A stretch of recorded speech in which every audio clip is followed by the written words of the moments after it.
You were listening to Mountain Murders. I'm Heather. And I'm Dylan. And I had to scold him just a moment ago before we got started recording. I feel like he does tasks while we're trying to focus on this podcast. I know you're a little ADD, but get your shit together, bruh. Oh, I'm here. I'm present. And I'm excited. Oh, and I should also mention, he has like 4 drinks. Yeah, well... What are you doing with all those? Well, the beer from way earlier is gone. That's the empty glass, and I know I should have recovered it by now. Yes, you should have. And then I got the water. I forgot I had the Gatorade. So now I have 2. Oh, and you've been drinking my coffee. And I took a drink of your coffee, and you have told me I can't drink during the podcast, so those are just floundering there. And I make too much fucking noise. She told me to be quiet. And she stopped just shy of saying, shut the fuck up. So I'm going to see how this one goes. Well, I didn't smack you in the nuts, so there's that. Not today. Well, actually, I did today. That was, yeah. You know what's worse than just a dead shot to the nuts is a graze.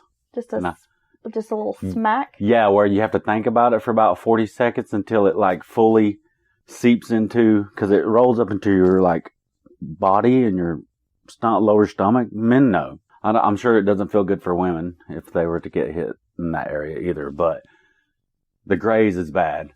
Because it comes slowly, but it comes very deeply. All I'm going to say is don't make assumptions about me.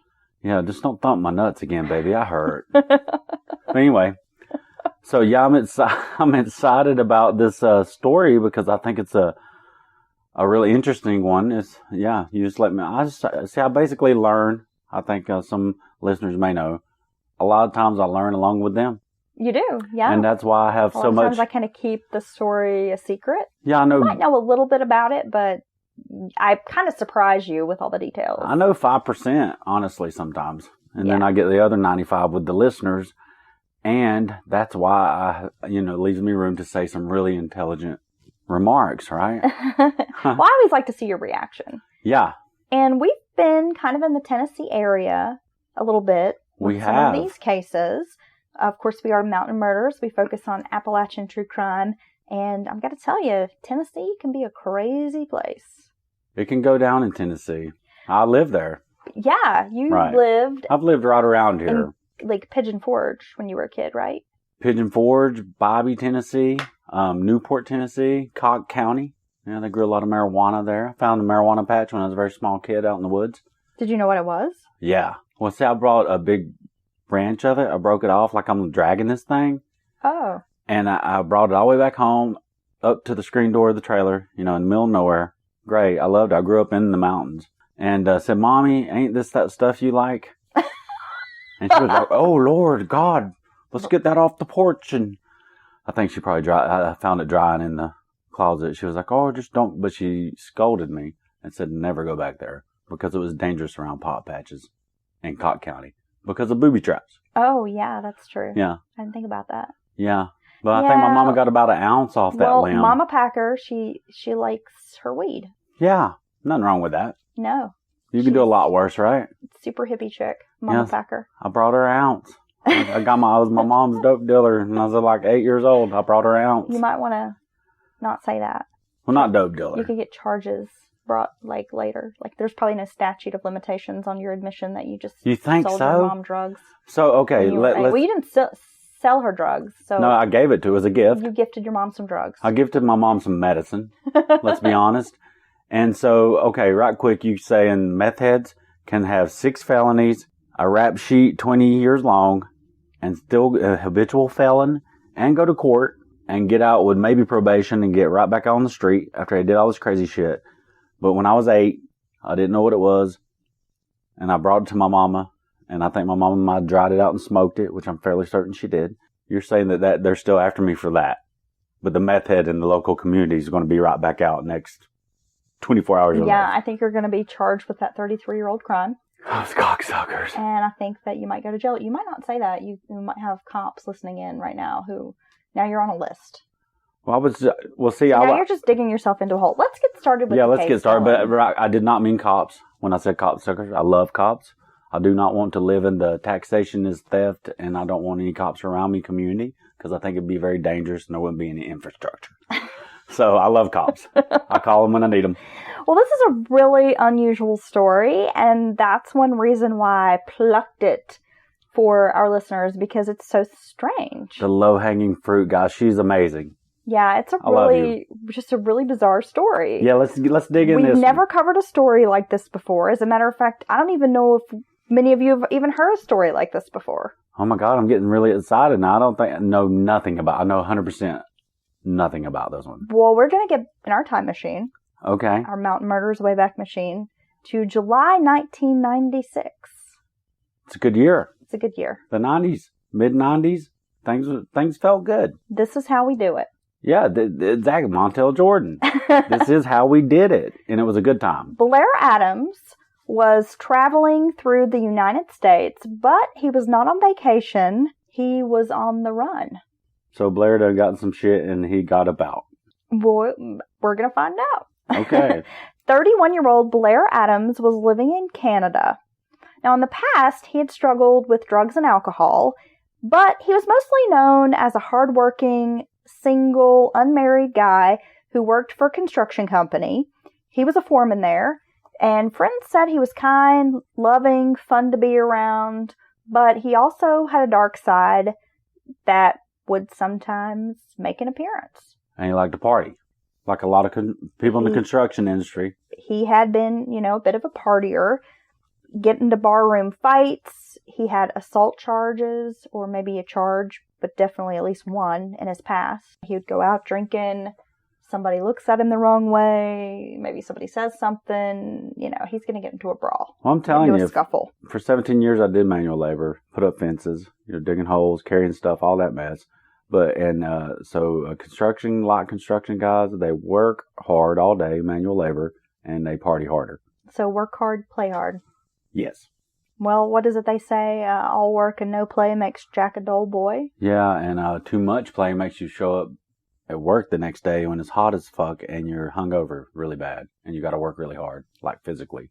Ooh. Yeah, that's a rough hangover. Blair started having some bouts of depression, insomnia, and was generally just seeming really unhappy. His mood swings were prominent. His mother asked him on several occasions, if he was doing okay, but he would just say these really bizarre things to his mom, like, I really shouldn't be talking about it, or I don't think that I should tell you, or I don't think it's something you want to hear. Oh, yeah, these are all not good things he's saying. Just cryptic kinds of messages, responses to these questions of, hey, you doing okay? Nothing is actually clinically diagnosed here, but a lot of people said his pattern of behavior was changing, escalating, just getting stranger. He seemed really, paranoid. Oh, no. Out of the blue, he just up and announced he was going to quit his job. The stress, anxiety, depression, the mood swings, mood changes, they were culminating and the paranoia was growing. He's having a full-blown mental episode, sounds like. Yeah, and like I said, there's no clinical diagnosis, but, everybody around said something had happened. Something got wasn't worse, right. Stranger, can't do daily normal things. Yeah, doesn't sound good. And this is in 96, and there was still a lot of stigma around mental health. There was. In the 90s? Yep. I mean, I would say up until recently, there's been a lot of stigma, and probably even some now, but I think people are much more able to discuss their mental health and how they're feeling, if they're having problems, reaching out for help. And that, you know what? Even we're more educated today that, hey, this is not so uncommon. We are, but the system still has, our mental health system still hasn't recovered from being gutted. Well, back he's in the Canadian, 80s. So it's a different Oh, okay. world. Okay. Have you been paying attention at all? Yes, I have Canada written down right here. All of this paranoia, stress, strange behavior, it was just kind of coming to a head. And at one point, he attempted to leave Canada. To go where? The States? He was just trying to leave. He set out on foot. He tried to take a plane, tried to take a ferry and get out of the country. Just really odd. He just needs to leave Canada. He withdrew all of his savings. He had a total of about $6,000 cash and some gold coins.